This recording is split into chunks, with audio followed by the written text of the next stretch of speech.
Hi, I'm Peter J. Ray. Welcome. Today's topic is Resalest Remarkable Books number 39.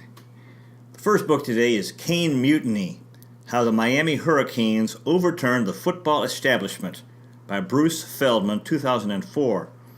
The Miami Hurricanes this is about the Miami Hurricanes college football team, and they have an amazing program. It's an outstanding book. This depicts the culture of excellence and braggadocio.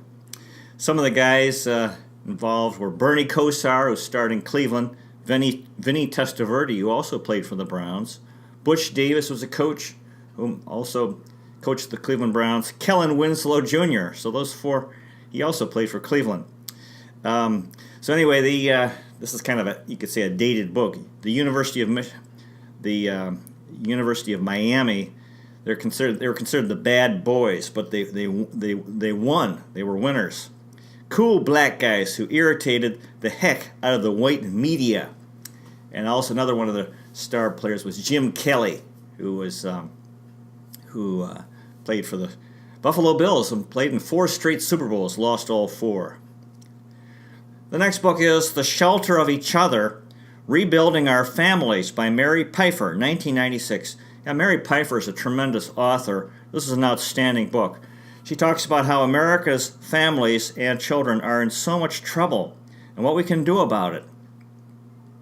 Simple life, we've lost simple living, and we don't realize how this complicated living can be very problematic.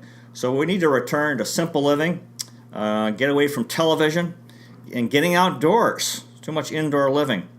Building communities and helping each other, making the world a better place. So it's a very interesting topic. The extended family has disappeared, and neighborhoods have, and people move so much that the neighborhoods aren't what they used to be. So anyway, we have to work on this because this is very important. That's why you have these many troubled people who they don't have enough human connections in their lives because there's no relatives, maybe the parents have broke up, and maybe they don't know their neighbors. The next book is Montauk Project: Experiments in Time by Preston B. Nichols, 1992. This is an incredible book, a fantastic book. It gets into the whole issue of time travel. Wow. And the setting is Montauk Point in New York on the end of Long Island. And according to this book, there has been a secret U.S. government program involving time travel. So it gets into aliens and folks who are lost in the future. Apparently they were able to travel in time to the future and were not able to come back. The planet of Mars is a very intriguing, outlandish, and confusing book, but I wrote in my book diary, I believe. This is very interesting, and you wonder, it's kind of crazy, but you wonder if there's truth to it. So very, very interesting. The next book is When Pride Still Mattered, A Life of Vince Lombardi, 1999. Wow, wonderful book, and the author is David Moranis, who is a tremendous author. And this is the whole story of Vince Lombardi's life. This fellow who was in the Super Bowl trophy is called the Vince Lombardi Trophy. He was this tremendous NFL coach, primarily for the Green Bay Packers.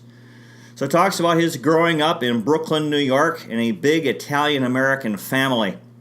And now as a coach of the Packers, Lombardi was a very good Catholic, and he went to Mass every day of his life, pretty much.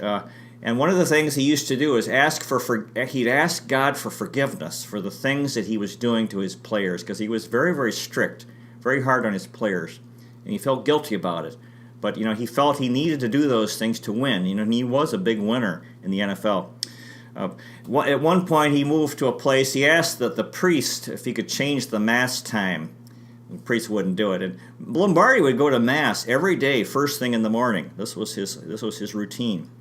Sadly, he smoked 3 packs of cigarettes a day. Oh boy, he was really driven. He was a very driven man, driven to excel and to achieve, and he drove others. He won 5 NFL championships as head coach of the Green Bay Packers, including the first 2 Super Bowls. However, he had a sad family life because he was working so much. Didn't have time for his own children. And he had fame, but no real happiness. Lombardi died at age 57 of colon cancer. So yeah, that's way too young to die. It's very, very tragic. But he was a good man. Vince Lombardi was a good man. He wasn't only strict, but he also cared about people. If he's going to mass 7 days a week, that means something. That's important. So you got to give him credit. And he really lived an incredible life. Really something. He got carried away with his work, and he was very successful as a coach. The next book is The Rise and Fall of the American Teenager by Thomas Hine, 1999. This is a fascinating book. The history and creation of American teenagers. They fought in the American Revolution. They lost their jobs in the Depression. After the Second World War, they all had to go to high school. Mandatory high school was instituted in the United States. They could only drop out when they turned 16. Otherwise, they had to go to school. And the author makes the case that high schools have never known what to do with teenagers. They are forced to remain dependent and idle when they're ready to conquer the world. High schools need to do a better job, and teenagers' lives need meaning. So yeah, you see these, in the old days, actually people were working much younger. And now we've really extended the years of study. So, most kids actually finish high school, so that means they really can't get a full-time work till they're at least 18. And now with college, that's probably at least 22. So this is very, very interesting. And you have these issue of juvenile delinquency among teenagers. Teenagers are getting in trouble. Maybe because they're not working and they're not fulfilled they're very, very bored in school and sort of waiting to start their lives. Interesting. The next book is Mountains Beyond Mountains by Tracy Kidder, 2003. Wow, an incredible book. This is the quest of Dr. Paul Farmer, a man who would cure the world. He actually went to Duke University, although I think he was a little bit... I wasn't there at the same time as him. So this was given to me by my sister Patricia. What a book.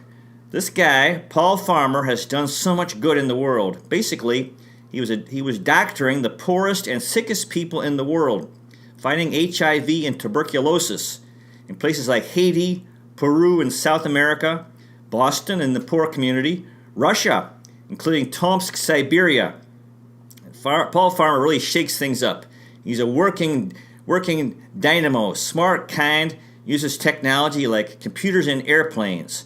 He proved that one man can do an enormous amount of good. And Haiti became his particular obsession. And he became friends with the former president Aristide. So this was his mission. Paul Farmer's mission has been to fight disease all over the world. And he's done a lot of traveling, very dynamic fellow, really trying to help, especially the people in third world countries who are very poor. And he's trying to bring medicine to them. Very inspiring book. Incredible life, this guy, Paul Farmer. The next book is W, Revenge of the Bush Dynasty by Elizabeth Mitchell, 2000. So this is the story of former President George W. Bush. And I read this when he was president. Actually, if any president has a lot of power, so it's important to try to understand them and pray for them, because they have this tremendous responsibility. So this book talks about his life. He went to Andover, I think this was a private high school, and then Yale for college, and Harvard. I think he went to Harvard Business School. Then he got into the Texas oil business. And during that time, his father, George Bush Sr., was president of the U.S. Eventually, George W. Bush became co-owner of the Texas Rangers, later governor of Texas, and elected U.S. president in 2000 and re-elected in 2004. Now, some people allege that he was not very smart, but actually he is a smart fellow, very funny, friendly, energetic, and he's a good man. So, what's interesting, I thought now he's kind of forgotten because the focus is on Donald Trump, especially Trump has supporters and very strong opposition.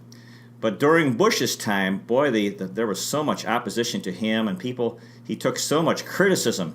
And the thing I admired about him is that, he continued to smile, and he tried to do what he thought was right. And his controversial action was the Iraq War. In fact, he was president during 9/11, and then he started the U.S. wars in Afghanistan and Iraq. And Afghanistan Americans were pretty supportive of, but not Iraq. Iraq was very controversial. And both wars, actually are ongoing, especially Afghanistan. And he did what he thought was right, took a lot of criticism, but he continued to smile. And I like the fact that he didn't become miserable from all the criticism that he received, and really hatred. The next book is The City of Joy by Dominique Lapierre, 1985. This is an incredible book. It gets into the mind-boggling suffering in the slums of Calcutta, India. The poorest of the poor, yet great joy in the midst of horrible suffering.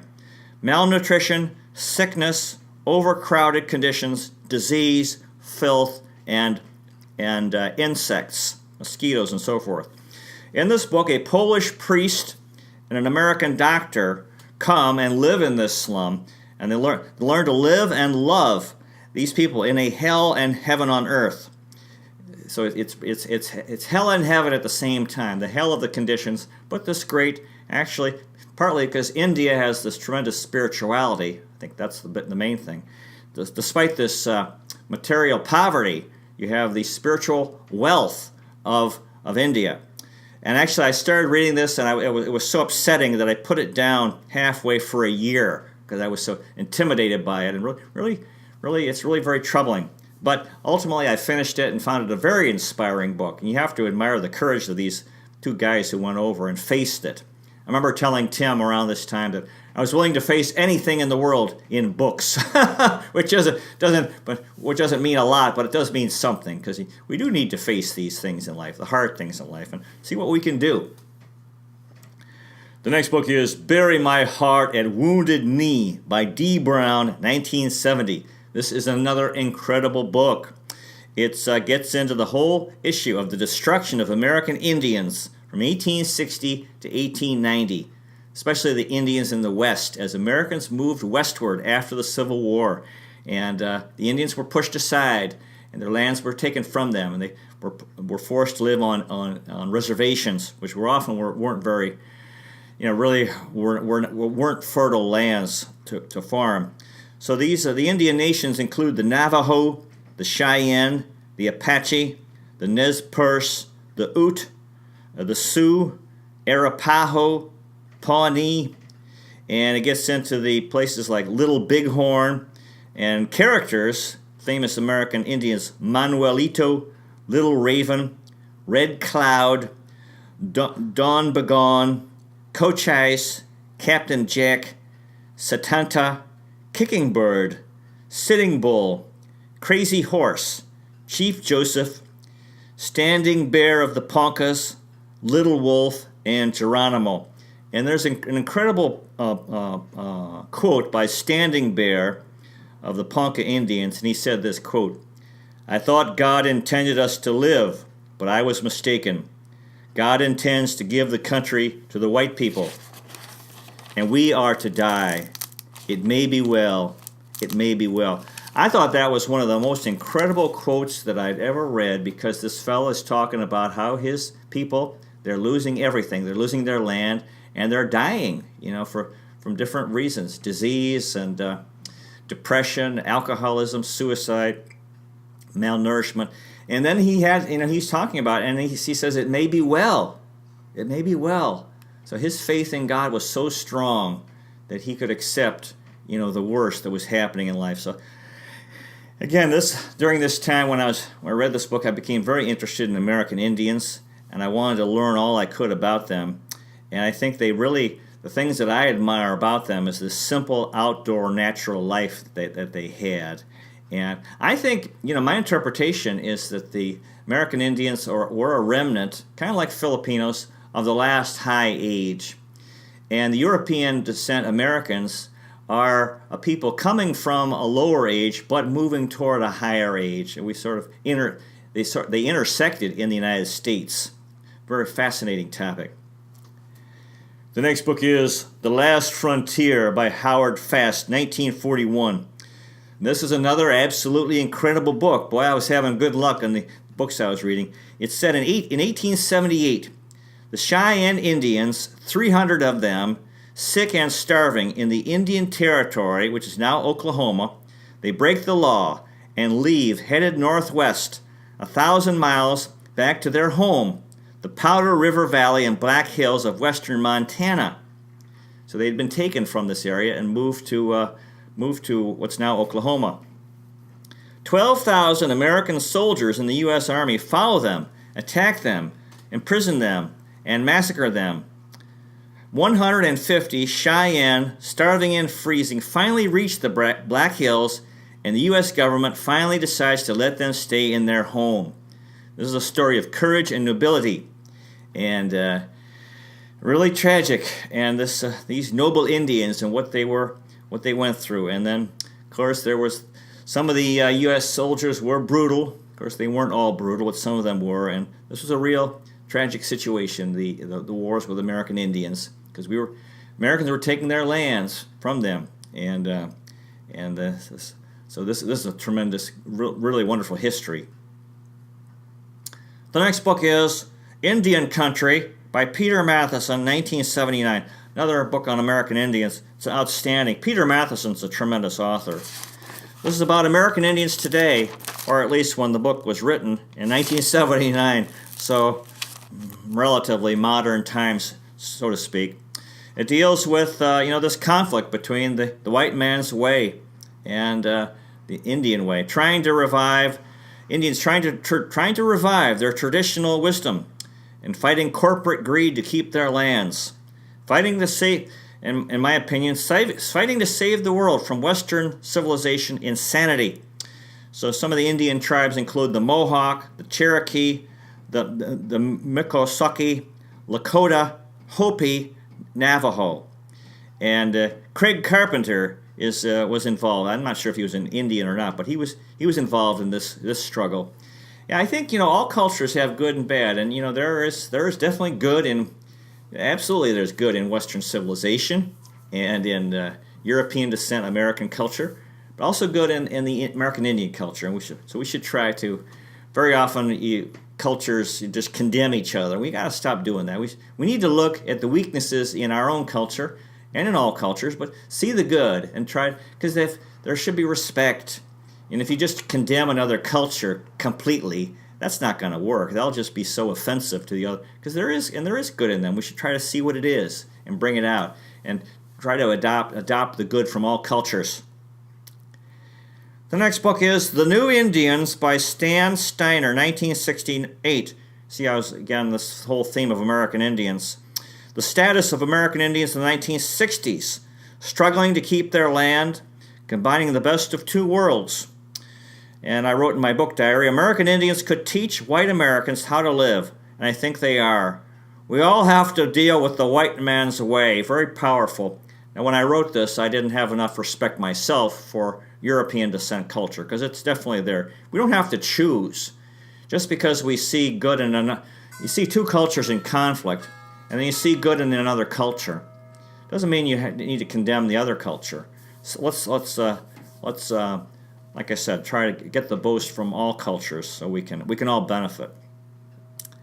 The next book is People of the Deer by Farley Mowat, 1951. An incredible book. Farley Mowat is the best. For 2 years, from 1947 to 1948, Mowat lived with the Iqaluit Eskimo people in Canada's Northwest Territory, just west of the Hudson Bay. The people's food is entirely caribou meat. They live in Arctic, very cold conditions. And as time passed with the European descent Canadians and their influence, disease became a real problem. The loss of caribou herds, starvation, and more disease have killed most of these people.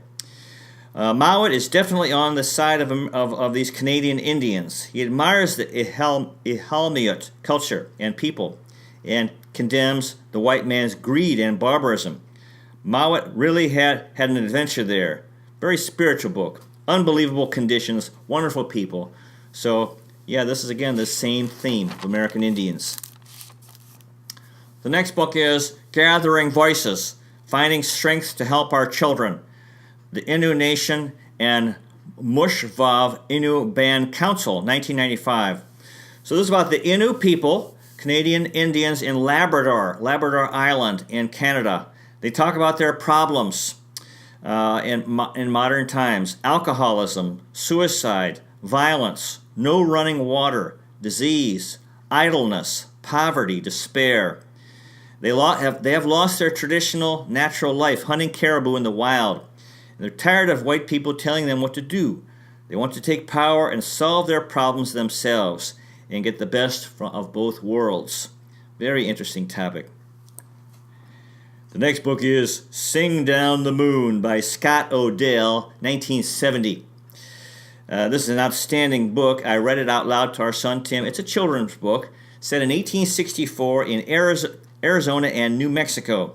The Navajo Indians dealing with slavery, then losing their land, losing everything. The Indian perspective. Tragic book. Important history.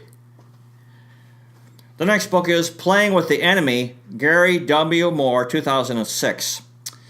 So this is a story of a baseball prodigy. In other words, a fellow who was a tremendous baseball player, a young fellow. And it's this is set during the Second World War. And it's about a field of broken dreams. Given to me by a good friend of mine, John Maddox. Outstanding book. Gene Moore was a can't-miss baseball prospect. In other words, he was a young guy who was definitely going to be a professional baseball player. However, he suffered a severe ankle injury during World War II playing baseball with German prisoners of war.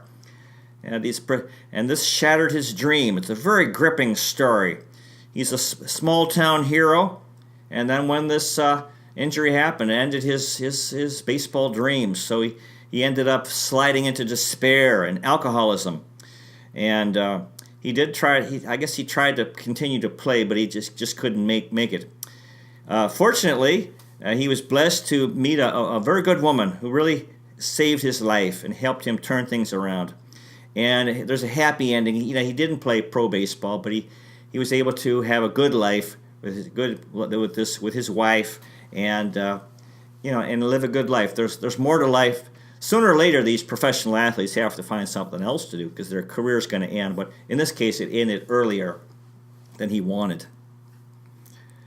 The next book is Life Lessons from Little League by Vincent M. Fortunas, M.D., 1995. Yeah, this is a really interesting book. The topic is becoming increasingly painful, or was becoming increasingly painful to me. Our son was playing, Tim was playing baseball, I think for this ELAM, International Little League Association of Manila.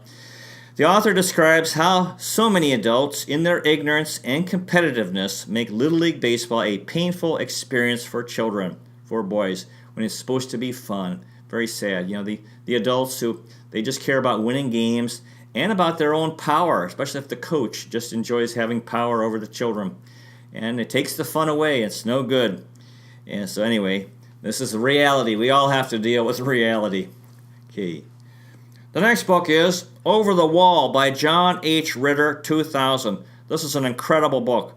The main character is Tyler, a 14-year-old boy who lives in California. When he was small, his father accidentally ran over his sister with his truck and killed her. In other words, he was in the truck must have been parked in the driveway, and this little girl somehow ended up behind, playing outside, and the father accidentally ran her over with the truck and killed her. Just imagine how painful that would be for the father that he killed his daughter, accidentally. He had to live with it. Anyway, in the story, years later, the father hardly talks because he became very depressed. Tyler spent the summer in New York City visiting his cousins and playing baseball. And he gets in trouble because of his anger. He's very angry over his life because he has a tough life. He has this very depressed father. The Vietnam War is a big topic, as old veterans and anti-war protesters still are haunted by that tragedy. The guys who fought in the war were haunted, and also the anti-war people, the anti-war group, were haunted about their actions as well. Tyler builds a monument to remember the Vietnamese dead in the war. 3 million Vietnamese died. And he apparently, this is something he did on his own, and he set it up at the Vietnam Wall Memorial in Washington, D.C., which was established for the 60,000, approximately, Americans who died in the war. And so this kid, he makes his own memorial for the Vietnamese dead, and he gets arrested, because this is not, it's public property. And because of this, he gets blackballed from the All-Star team. He's playing baseball. He can't play on this team because they get mad about what he has done. They were offended by his actions. Anyway, he learns a lot. He learns that caring is more important than winning. Interesting. And he learns to understand his father. 58,000 American soldiers died in Vietnam. 100,000 Vietnam vets committed suicide after the war.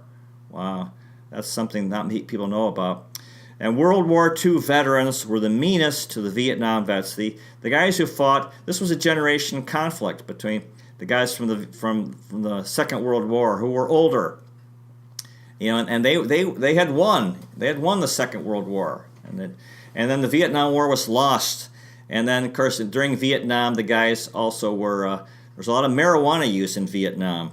And so you had these terrible scenes at these veterans, veteran places where the older World War II veterans were saying, "Oh, you young guys, you're taking drugs and you're a bunch of cowards." And so that was very tragic. And this is an incredible book. I cried a lot reading it. Very, very touching book. Wonderful. The next book is Baseball Between the Lies by Bob Carroll, 1993. The Hype, Hokum, and Humbug of America's Pastime. This is a funny book. Some great 19th century stories, in other words, the 1800s. The author says that Abner Doubleday did not invent baseball, which contradicts the official history, and that the game is not American.